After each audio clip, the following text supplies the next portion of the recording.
Selamat siang peserta ekskursi Geologi Regional 2021. Saat ini kita berada di Kali Medana. Jadi kita berada di dekat jembatan Kali Medana. Namun masyarakat lokal lebih senang menyebutnya sebagai Kali Kemuto. Nah, apa yang kita lihat di Kali Kemuto ini?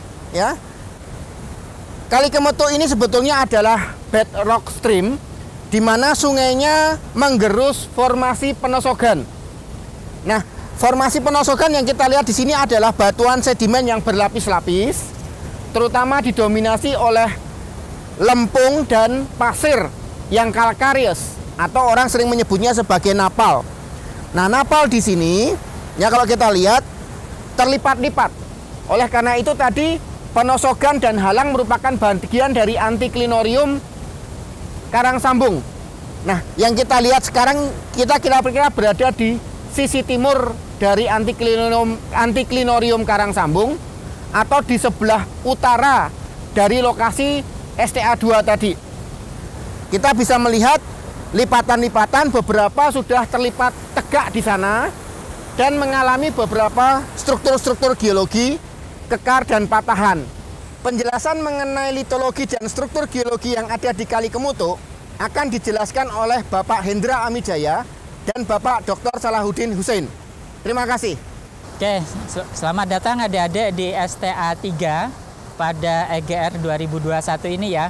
Nah, di mana letaknya STA 3 ya dibandingkan dengan STA-STA sebelumnya? Jadi seperti yang tadi sudah disampaikan di STA 1 ya, kita akan melakukan transek ataupun traverse ya. Jadi lintasan yang memotong Serayu Selatan ya, dari selatan ke utara begitu ya kita niatkan.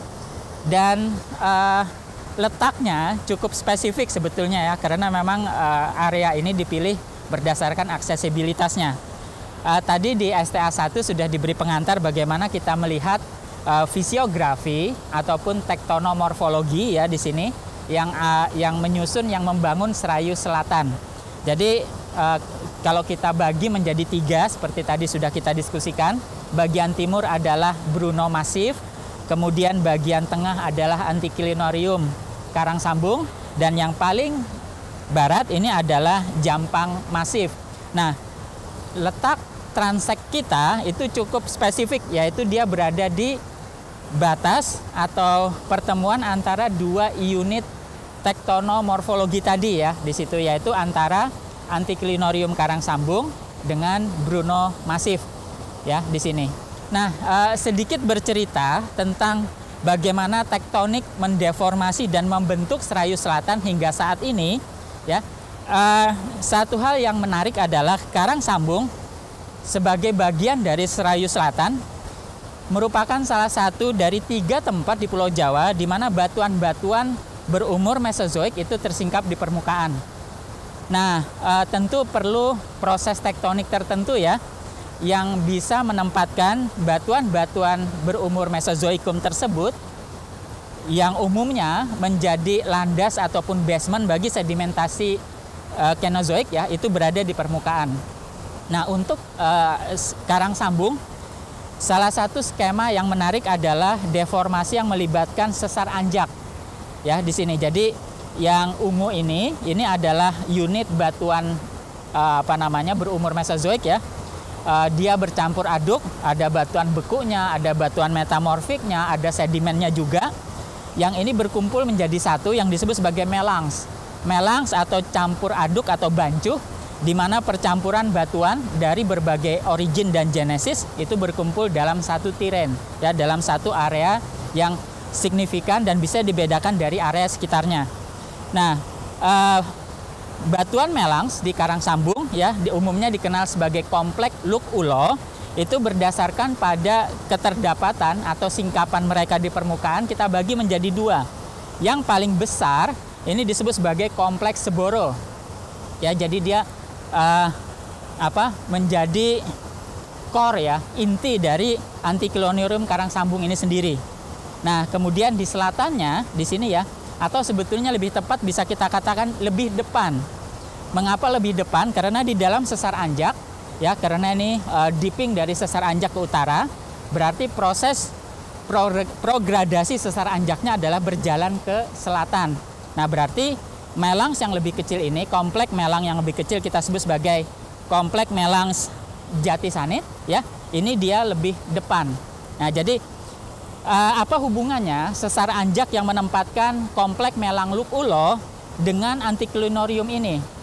Nah, karena kompresi, ya, tekanan tektonik, deformasi kerak bumi yang mendorong dan mengangkat komplek Melang Luk Ulo, maka akibatnya batuan yang berada di depan sesar anjak tersebut akan juga mengalami kompresi, ya, tekanan yang menyebabkan mereka juga terdeformasi. Nah, karena kita bicara konteks deformasi tektonik yang kompresif, ya, maka struktur yang berkembang di depan itu tergantung pada reologi atau bagaimana karakteristik respon batuan terhadap gaya deformasi. Nah, karena batuan yang menyusun komplek karang sambung ini, ya, antiklin karang sambung umumnya didominasi oleh batuan-batuan yang berukuran halus, ya, dari formasi karang sambung, formasi totogan, ya, baru kemudian ditutupi yang sedikit lebih kasar, watu randa, penosogan juga sama halusnya, ya, di sini. Maka menyebabkan gaya deformasi yang diterima itu akan diolah, ya, menjadi satu deformasi yang bersifat liat atau ductile. Manifestasinya adalah struktur-struktur lipatan yang berkembang di depan sesar anjak yang mengangkat komplek Luk Ulo ini. Nah, dalam definisi tektonik ini bisa kita sebut bukan hanya antiklinorium. Antiklinorium adalah sederetan antiklin, ya, yang terjadi di satu area dan secara genetik mereka terbentuk bersama-sama.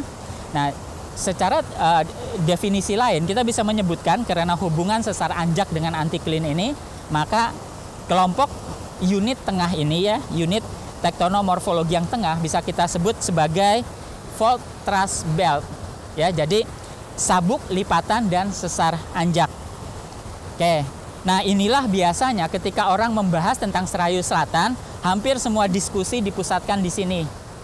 Wajar, ya, karena batuan-batuan tertua dan kompleksitasnya berada di bagian tengah sini. Tapi sebetulnya yang tidak kalah menarik adalah bagaimana hubungan, ya, antara kelompok antiklinorium ini dengan dua unit di sekitarnya. Hubungan dia dengan Bruno Massif dan bagaimana dengan Masif Jampang. Nah, kalau kita lihat, ya, di bagian barat di sini, di mana lipatan-lipatan, ya, baik itu antiklin kemudian sinklin di sini itu kemudian bertemu, ya, bergabung di ujung dari Masif Jampang, maka bisa dikatakan di sini merupakan ujung dari antiklinorium dan bisa dikatakan tidak terjadi satu deformasi yang berarti, ya, di sini. Jadi dia langsung saja masuk ke Jampang Masif. Nah, yang berbeda cerita, ya, dikarenakan geometri dari karang sambung ini, ya, yaitu yang ada di sisi timur, ya, bagaimana interaksi antara unit antiklinorium karang sambung dengan unit Bruno Massif. Nah, karena Bruno Massif yang dibangun oleh vulkanisme yang terus-menerus, ya, dari Oligosen yang membentuk formasi andesit tua, ya, atau kalau di lembar Yogyakarta disebut sebagai kelompok-kelompok formasi Kebo Butak, ya, di sini. Tetapi sebetulnya ekuivalen kalau di lembar Kebumen disebut sebagai batuan kelompok dari watu randa breksi, ya. Jadi ini bisa kita sebut sebagai formasi andesit tua atau breksi watu randa, ya, umurnya sama. Nah, cuma beda lembar sehingga penamaannya juga berbeda. Jadi vulkanisme yang bekerja yang terjadi membentuk sejarah Bruno Massif itu dari Oligosen, ya, menerus sampai ke ditutup oleh Halang, ya, dan diakhiri oleh Peniron. Halang, ya, dan breksi yang berkembang di sini itu merupakan vulkanisme yang berkembang di Miosen atas, ya. Nah, kemudian, ya, Peniron itu berkembang di Pliosen dan Peniron inilah merupakan vulkanisme terakhir yang ada di Serayu Selatan. Setelah itu vulkanismenya berpindah ke Serayu Utara yang akan kita kunjungi dari STA 4 setelah ini, ya, di situ. Nah, karena ini merupakan satu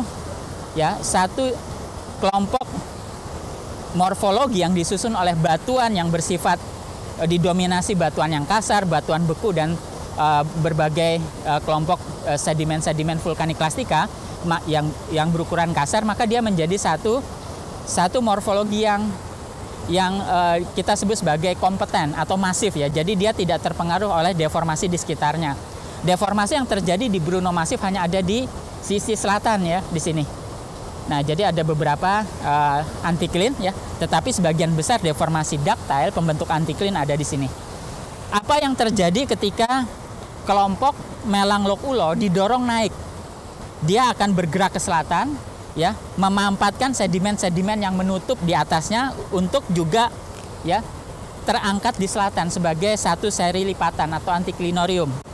Nah, ketika dia bergerak ke selatan, sementara Bruno Massif statis ya, dia diam tidak terlibat di dalam pergeseran kelompok karang sambung ini, maka di bagian interaksi keduanya ada berkembang satu zona geser ya, karena ini terjadi dalam kondisi liat, kita sebut sebagai shear zone. Dan sesuai nama tempatnya ya, kita sebut sebagai Medang Shear Zone. Jadi sesuai dengan nama sungai di mana kita berada sekarang. Nah, inilah tujuan ya, salah satu tujuan mengajak adik-adik ke sini. Bagaimana kita melihat karakteristik ya Medang Shear Zone ya, zona geser medang yang menjadi ciri interaksi dari fault thrust belt karang sambung ke Bruno Massif di sini. Target kedua adalah kita akan berbicara bagaimana formasi penosogan yang membangun daerah ini itu terendapkan ya, nanti disampaikan oleh Pak Hendra. Nah, kalau kita lihat ya bagaimana kondisi lokal di Sungai Medang ya, atau di Kali Medang ini, di mana kali ini pada lokasi kita berada ya, dia relatif mengalir dari timur laut ke barat daya, dan persis di belakang kita punya bendung ya yang mengatur ketinggian sungai, sekaligus juga menahan massa air ya di sebelah hulunya. Ini adalah bendung yang ada di Sungai Medang ya, di latar belakang kita di sebelah kiri saya. Sementara di sebelah kanan ya, nanti kita akan melihat detail bagaimana formasi penosogan yang itu juga seperti yang kita lihat di Halang merupakan bagian dari sedimentasi gaya berat ya, itu berkembang dan terendapkan di daerah sini. Nah, kalau kita lihat ya bagaimana karakter deformasi shear zone ya, jadi zona shear dari Medang ini.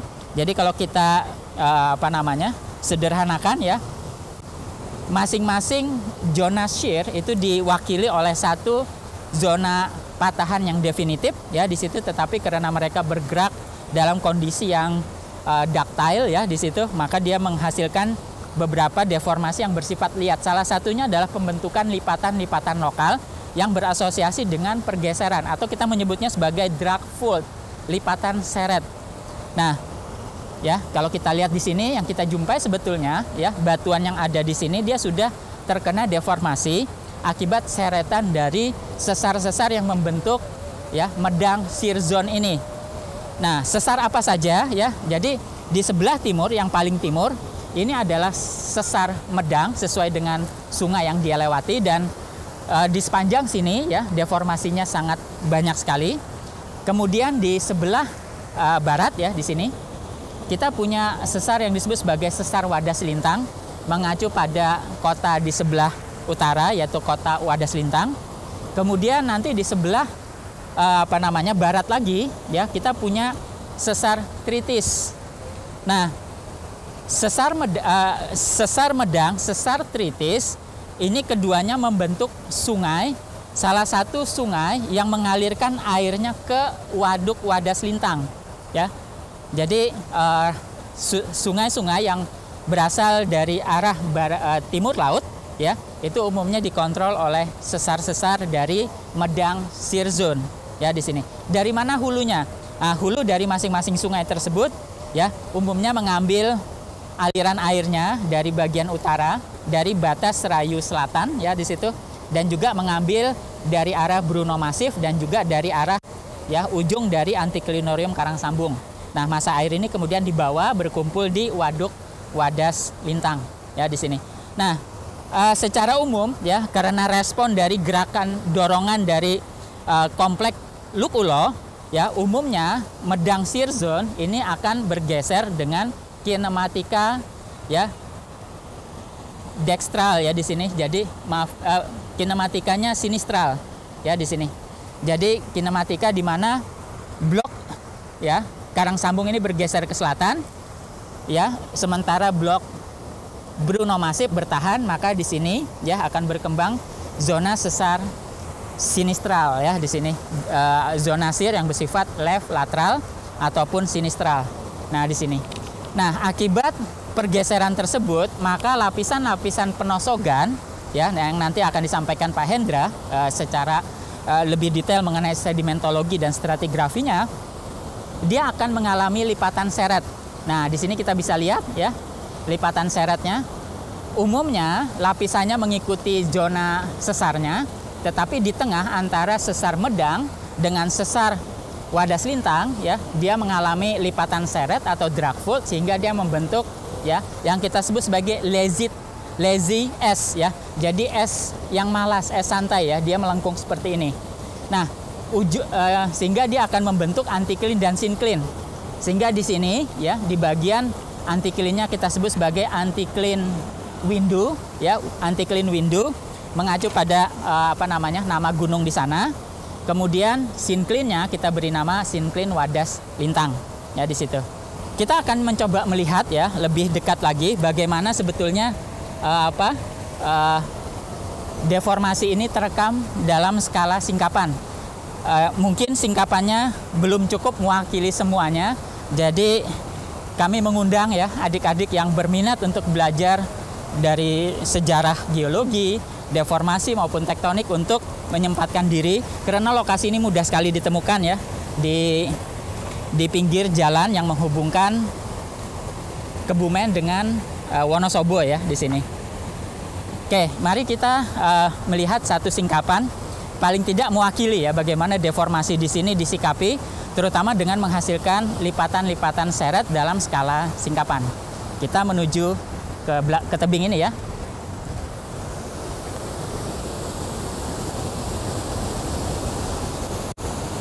Nah, sudah lihat ya bagaimana batuannya melengkung seperti ini. Nah, kita sekarang ngelihat ya lebih dekat. Kenapa lengkungan batuan? Jadi tadi kan saya mendaki ya. Nah, ini turun lagi. Jadi lengkung dari batuan ini dia sebetulnya membentuk satu anticline kecil ya. Anticline akibat seretan sesar. Mana sih sesar yang menyeretnya? Nah, ini bisa kita lihat.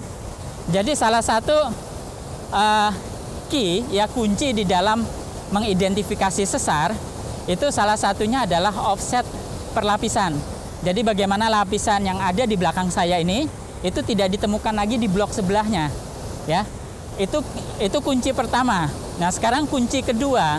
Kunci kedua kita akan melihat bagaimana lapisan-lapisan batuan, tentu ini adalah kunci yang kita pergunakan di batuan sedimen ya. Jadi batuan sedimen yang tersesarkan dia umumnya juga mengalami deformasi lokal.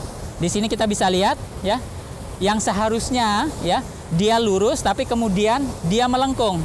Nah, di sini akibat seretan ya di sini. Nah, sehingga ya kalau dalam posisi seperti yang kita lihat saat ini bisa dikatakan saya berdiri di blok sebelah kiri ya. Kemudian yang di sini adalah blok sebelah kanan, maka bisa kita lihat bahwa ya karena lipatan seret atau drag fault itu terbentuk secara pasif. Dalam arti yang bergerak sebetulnya adalah blok sebelahnya. Ya. Jadi yang bergerak adalah blok yang sebelah kanan ya. Dan ke arah mana gerakannya? Bisa kita lihat ke arah mana dia menyeret ya, sehingga batuan di blok sebelahnya melengkung. Ya, karena dia melengkung ke sini ya. Sehingga bisa kita katakan blok yang sebelah ya di sebelah kanan ini ya, dia bergeser relatif ke bawah ya. Tapi ini baru pandangan dua dimensi ya. Kita harus melihat bagaimana sebetulnya gerakan sesungguhnya. Dengan cara apa? Dengan kunci ketiga, yaitu kita melihat ya, mengamati bagaimana pergeseran yang tercermin pada ya bidang patahan ya, yang kita sebut sebagai gores garis ya, struktur garis pada bidang patahan ya di situ. Nah, ya, di sini kita bisa lihat bagaimana lapisan itu hancur ya di sini. Yang di atas juga melengkung. Nah, kemudian ya pada zona hancuran tersebut ya kita melihat banyak sekali lempung di sana. Nah, lempung tersebut yang kita sebut sebagai gouge atau tepung sesar, ya, itu sebetulnya terbentuk akibat serbuk ketika bongkah batuan yang berada di zona sesar terhancurkan, ya, tergerindra, tergerus sehingga dia menjadi bubuk, ya, gouge dari satu pergerakan sesar. Nah, ya, dan kadang di bidang sesar yang menggerusnya, kita akan melihat garis-garis di mana blok tersebut menunjukkan arah, ya, kinematika atau arah pergeserannya. Nah, ini yang besar, ya. Jadi yang besar bagaimana dia melengkung relatif turun. Selain itu, ya, kita bisa lihat di blok yang sebelah kanan ini, ya, adik-adik bisa lihat di sini, dia relatif melengkung juga. Nah, di sini, ya, sini. Jadi ternyata, ya, di dalam kasus di mana di sini juga melengkung, ternyata blok yang di sebelah sana nggak cuma diam, ya, di segmen tertentu mungkin di atas dia relatif diam, tetapi di sini dia juga memberikan kontribusinya di dalam pergeseran zona sesar ini. Dia juga bergeser, bergerak, sehingga batuan yang ada di blok sebelah kanan ini dia juga terlengkungkan, tertarik, ya, di sana tertarik oleh pergeseran blok yang ada di sebelahnya, ya. Jadi yang kita hadapi ini bukanlah sebuah sesar yang sekali bergerak. Dia akan bergerak, ya, secara terus-menerus dalam jangka waktu yang relatif panjang dan dalam kondisi daktil. Lihat, deformasi daktil itu umumnya terjadi bukan di dekat permukaan bumi, ya, tetapi relatif lebih dalam, ya. Dia memiliki overburden yang cukup tebal untuk meningkatkan temperatur dan tekanan, sehingga kemudian deformasi yang terjadi itu bisa berlangsung secara daktil, ya, di situ. Nah, kita bisa lihat di sini, ya, bagaimana lapisan-lapisan tadi, ya, terpatahkan. Dan di sini kita bisa lihat seharusnya ujung yang ini, ya, ujung yang ini, nah, harusnya menyambung ke sini, ya. Tapi kenapa, ya, yang ini ternyata dia diturunkan ke sini, ya. Jadi dia mengalami shortening, pemendekan. Harusnya ini ada di atas ini, sekarang ini sudah di bawah, ya. Jadi ini menunjukkan dia mengalami pemendekan. Pemendekan lapisan merupakan salah satu kunci utama memahami sesar yang bersifat kompresif, ya, di sini. Nah, fenomena di mana deformasi yang terjadi, ya, itu bukan hanya di satu sisi saja di Sungai Medang ini. Kita bisa lihat di seberang sana, ya. Di seberang sana kita bisa melihat, ya, di dekat kaki dari bendung, ya, bagaimana perlapisan itu berubah secara dramatis dari yang vertikal kemudian menjadi relatif horizontal, ya, di sana. Loh, kalau vertikal berarti dia menjadi tegak. Nah, ya, mungkin seperti di sini, ya, ini juga ada beberapa yang chaotic, ya, di sini. Tetapi di ujung sana dia sudah terindikasi memang dalam kondisi yang vertikal. Berbeda dengan sebelahnya yang masih horizontal, ya, di sini. Nah, di dalam peta kita tadi, ya, lokasi di mana kita berada sekarang, ya, ini merupakan bagian ujung, ya, dari satu lengkungan lipatan seret tadi, ya, yang lazy S tadi, ya, di situ. Oke, ya. Nah, mari sekarang kita belajar, ya, karakter dari sedimentologi dan stratigrafi formasi penosogan, ya. Mengapa dia menjadi mudah mengalami deformasi ini? Apakah benar dia didominasi oleh batuan berbutir halus, ya? Lihat dengan ciri semen yang cukup banyak. Nah, mari kita mendengar penjelasan Pak Hendra. Ya, baik, saudara-saudara sekalian, kita ketemu lagi di stasiun 3. Saya akan melanjutkan apa yang tadi sudah disampaikan oleh Pak Salahuddin, ya. Sekarang kita berada di lokasi di mana formasi penosogan itu tersingkap. Nah, formasi ini berada di bawahnya formasi Halang. Jadi umurnya adalah sekitar Middle Miocene. Nah, banyak sekali publikasi yang sudah memberikan penjelasan mengenai formasi ini.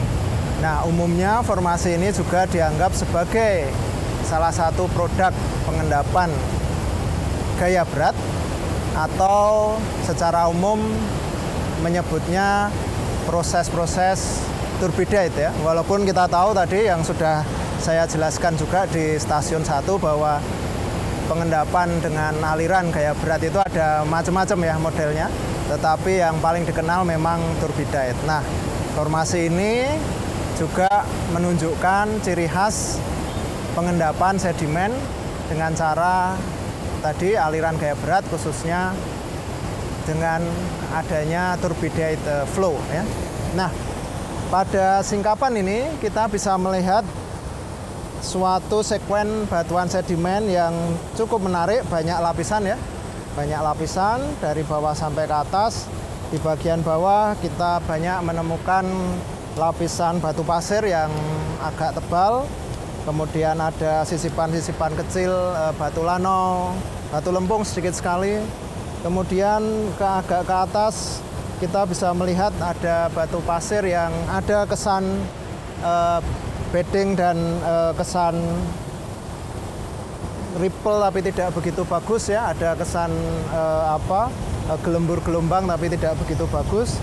Kemudian banyak lapisan-lapisan yang lebih tipis semakin ke atas, tetapi nanti di bagian atas kita melihat lapisan-lapisan batu pasir juga yang sedikit lebih tebal. Nah, ada data-data lain yang juga kita bisa lihat di sekuen ini atau di lokasi ini. Pada bagian bawah ya, kita bisa menemukan fosil jejak lagi. Nah, ini ya, kita lihat di bagian bawah saya ini ada kesan-kesan fosil jejak, terutama pada fasies atau yang termasuk pada fasies zoopikos ya. Nah, kemudian ada hal lain lagi yang bisa kita lihat. Kita bisa melihat adanya kesan-kesan konvolut pada lapisan batuan yang ada di sini ya. Ini contohnya ini. Ya, ternyata tidak hanya berlapis biasa, tetapi juga ada kesan-kesan seperti itu. Dan yang menarik lagi juga di bagian tengah sana ya, ini semoga bisa terlihat. Ini kita memiliki batuan sedimen yang memiliki fragmen-fragmen koral.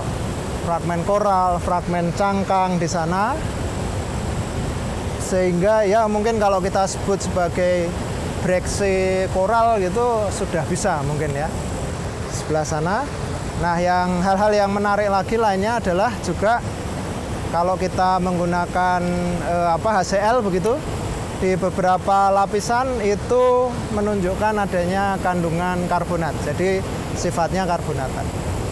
Nah, dari data-data seperti ini, mari kita lihat kembali bagaimana proses sedimentasi atau proses pembentukan lapisan ini ya. Masih diingat tadi di stasiun 1 saya sudah menerangkan mengenai Bauma sekuen. Bauma sekuen itu adalah urutan lapisan batuan atau urutan fraksi-fraksi fasies-fasies batuan sedimen yang menjadi ciri khas dari turbidity flow atau produk dari turbidity flow ya. Jadi sedimen turbidite. Nah, kembali lagi kita mengingat ini untuk suatu sekuen yang ideal. Di bagian bawah kita memiliki fraksi-fraksi batuan sedimen dengan fragmen yang agak tebal, yang tebal dengan fragmen-fragmen yang agak kasar begitu ya. Terus kemudian dia sedikit masif di atas, kemudian bergerak lagi ke atas. Itu ada perlapisan ya, perlapisan. Kemudian di bagian atasnya lagi atau yang dikenal dengan divisi atau fasies TC, kita mengenal ada ripple ya, gelembur gelombang, kemudian gelembur alus ya, kemudian di atasnya lagi ada juga laminasi paralel, dan kemudian bagian atasnya lagi atau yang dikenal dengan fasies TE, kita memiliki batuan sedimen yang butir halus, yang lebih berlaminasi, dan juga dia sifatnya homogen. Nah, kemudian ada pendetilan dari studi-studi yang dilakukan oleh peneliti yang lain. Misalnya Lowe itu tahun 1982 itu melihat fasies TA-nya Bauma itu secara lebih baik, atau dia membuat semacam pengklasifikasian pembagian fasies sedimen, batuan sedimen ya yang ada di kalau kita setarakan dengan fasiesnya Bouma, dia ada di bawah ya, yang TA, dia juga prinsipnya sama, melihat fraksi-fraksi yang terdiri dari fragmen-fragmen yang kasar, semakin ke atas semakin halus, terus kemudian di bagian atas yang lebih halus lagi ya, akibat adanya suspensi. Nah, sedangkan yang di fasies Bouma yang bagian atas, TC, TD, TE, itu juga ada studi yang lebih detail lagi, yang model yang lebih detail lagi, yang dibuat misalnya oleh Stowe dan Shanmugam tahun 1980 ya.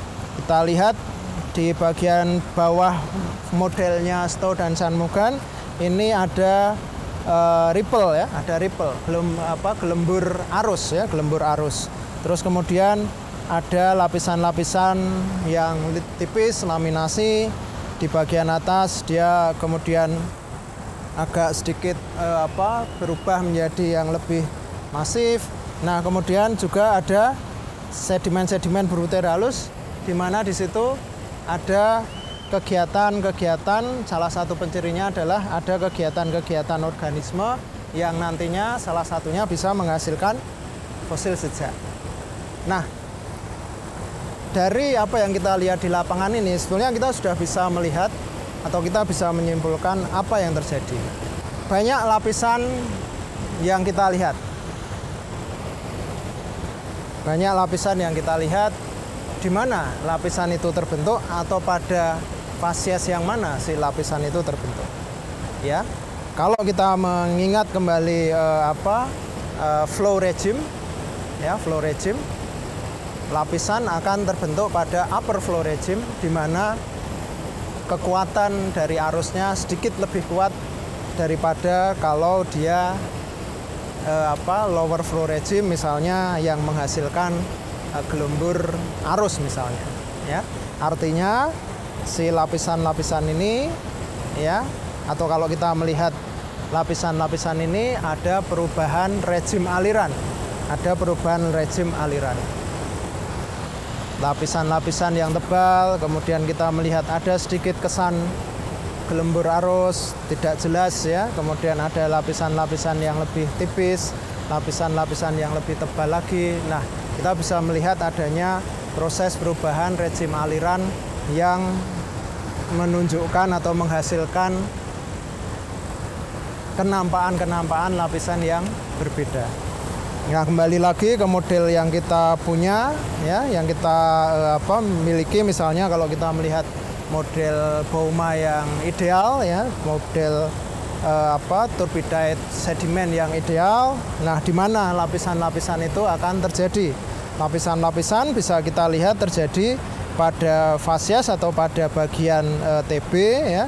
Kemudian yang tadi ada kesan-kesan gelembur tadi pada bagian TC, dan mungkin juga ada di bagian TD yang dia kesannya lebih berlaminasi, lebih halus ya lapisannya.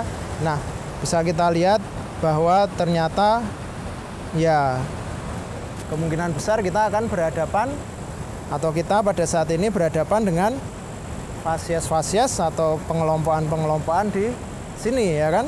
Ada TB, TC, TD. Nah, kemudian fakta yang lain yang kita lihat tadi, kita bisa melihat adanya fosil jejak. Nah, fosil jejak itu tentunya menunjukkan si organisme itu hidup pada kondisi di mana kondisinya lebih tenang, ya kan? Kalau kondisinya arusnya kuat dan lain sebagainya, tentu saja organisme bakal sulit untuk hidup di situ. Tapi kondisi yang tenang, ya, organisme hidup baik di situ, sehingga dia meninggalkan fosil-fosil yang berupa fosil jejak. Artinya apa? Nah, mungkin kita juga berhadapan dengan fase-fase di mana sedimen-sedimen halus di situ terendapkan, tenang, dan di situ juga ada organisme-organisme yang hidup, ya kan? Misalnya di sini menurut Stowe dan Shanmugam ini di bagian atas itu ada sedimen-sedimen berbutir halus.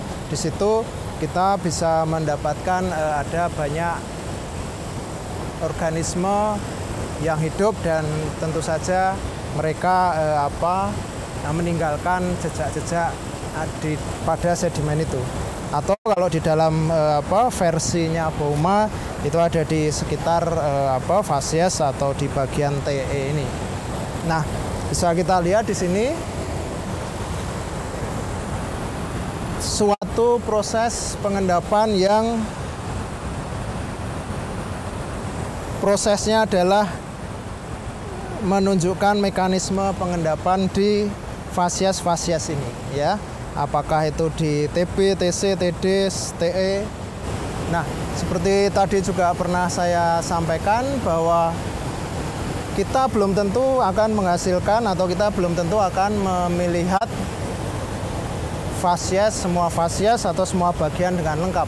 Dan kalau kita lihat bagiannya berulang-ulang ya. Di sini kita punya lapisan, di sini muncul lagi lapisan. Apakah ini suatu fasies yang lengkap? Ya tentu saja tidak ya kan, tetapi kita bisa melihat ada fasies-fasies yang berulang-ulang. Nah, artinya apa?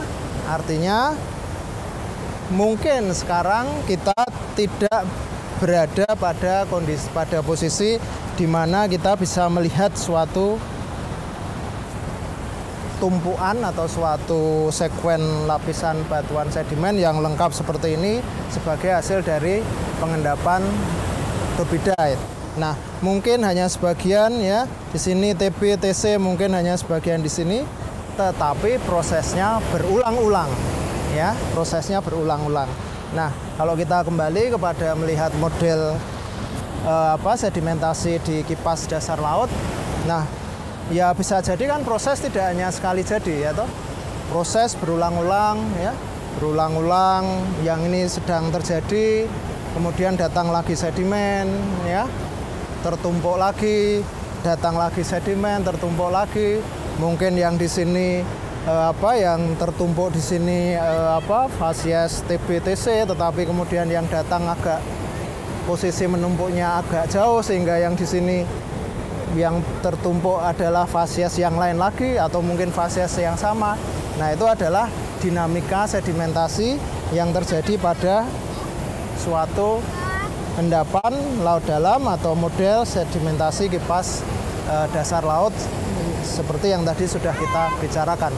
Nah, jadi dengan demikian kita bisa melihat dengan baik bahwa proses yang terjadi secara sedimentasi, secara proses pengendapan itu tentu saja terjadi banyak perulangan, bisa terjadi banyak perulangan.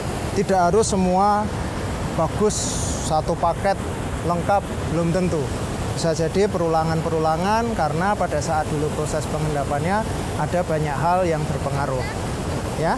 Nah, kemudian kalau kita melihat lagi apa yang tadi saya katakan, ada bentuk-bentuk konvolut ini tadi ya, ada bentuk yang sedikit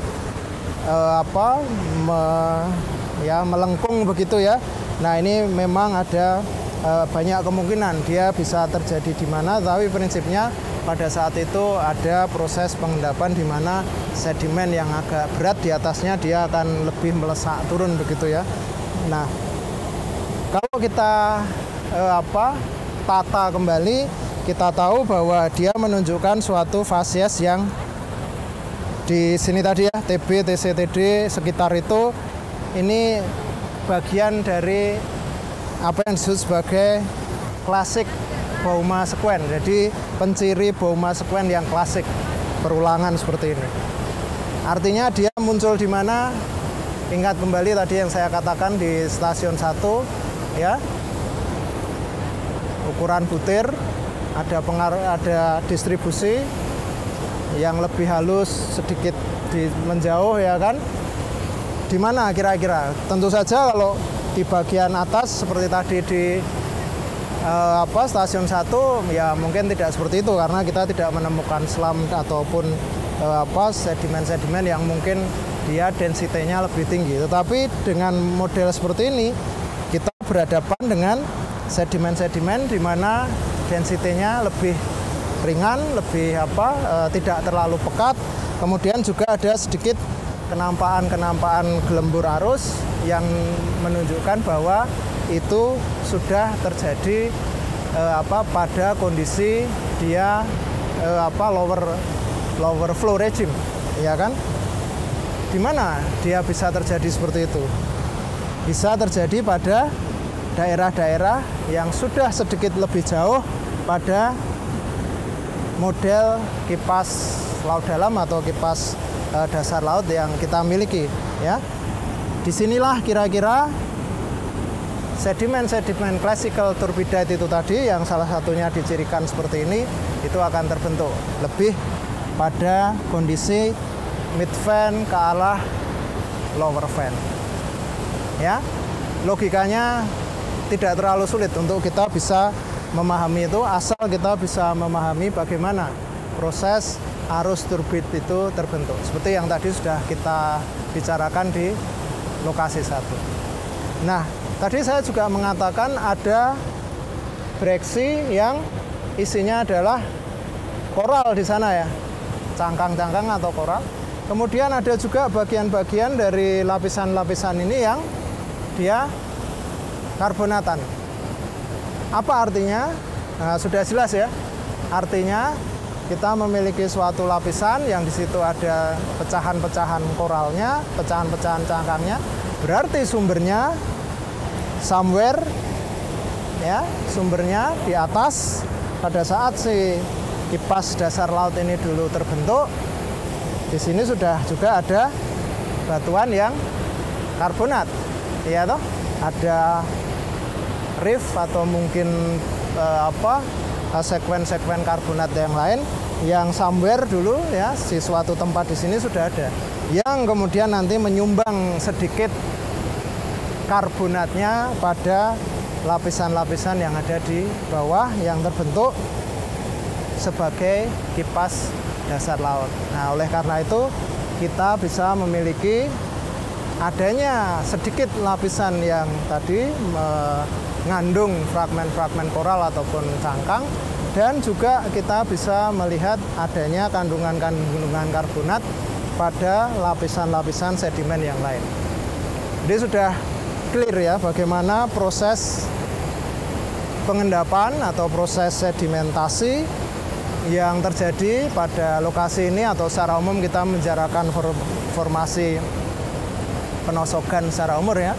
Secara umum memang variasinya cukup banyak, tetapi contoh di lokasi ini cukup baik sebagai kita lihat bagaimana dinamika dari sedimentasi itu terjadi ya. Sebagai catatan akhir, jadi pada saat kita melihat proses sedimentasi, kita belum tentu melihat suatu hal yang sangat ideal begitu ya.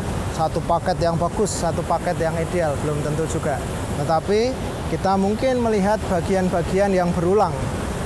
Bagian-bagian dari paket itu yang berulang. Nah, justru dari situlah kita bisa melihat bahwa proses pengendapannya itu sangat dinamis. Tidak hanya satu paket selesai, tetapi ada pengendapan, datang lagi, pengendapan, datang lagi, dan seterusnya berulang-ulang mungkin, sehingga di situ ada bagian-bagian tertentu yang terekam, mungkin saja bagian-bagian yang lain terekam di tempat lain, itu bisa saja terjadi. Nah, dari data-data yang kita peroleh dari singkapan ini sudah jelas kita bisa melihat bagaimana dulu proses sedimentasi yang terjadi di formasi penosokan. Ya, saya kira semacam itu. Semoga semuanya nanti bisa diterima dengan baik dan Anda bisa membayangkan ya, dengan melihat langsung di lapangan bagaimana kita bisa menarik kesimpulan apa yang terjadi dulu pada saat si proses sedimentasi itu berlangsung. Saya kira demikian. Terima kasih atas perhatiannya.